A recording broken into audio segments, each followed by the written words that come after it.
and making upwards of $100,000 a year in Charleston, South Carolina. This just doesn't jive with the white establishment.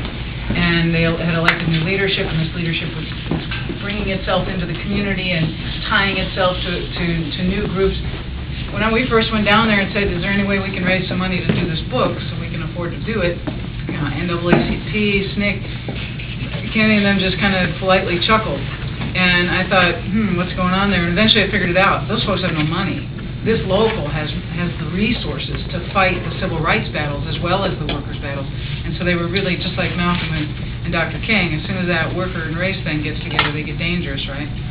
So that Charlie Condon, he wasn't just your average attorney general. He was a Bush wannabe. He'd been a co-chair of the Dole campaign in one of the most powerful states in the Republican primary, and he was a Bush co-chair of the campaign that year as well. He was on the transition team for George Bush when Bush got in. This man wanted to be the neoconservative, guy from South Carolina that would put labor in its place, put black people back in their place, you name it. So this man represented the Christian right, which is all into law and order and racism and sexism, right? And he represented these neoconservatives, and he represented everything George Bush wanted this country to be. And my husband's an anthropologist. We look at things structurally, we look at things globally, and we can see these kind of trends, and we kind of talk about this 40-year movement by the Christian right to take over the Republican Party, to take over the South, and to take over the country. And in 1999, that's exactly what was going on.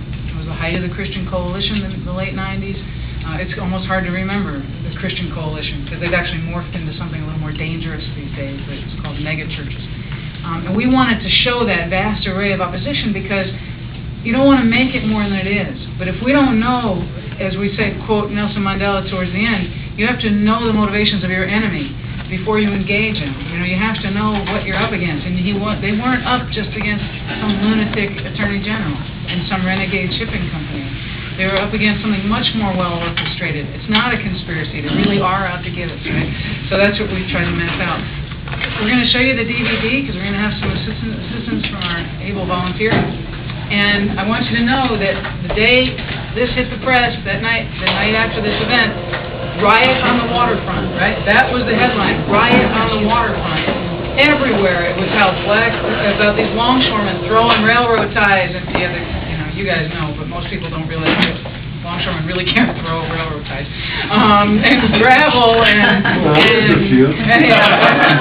my husband says, railroad ties don't fly. And they do when there's a longshoreman at one end of it, and the press and the public were totally against these guys. This is some of the police clips that we got from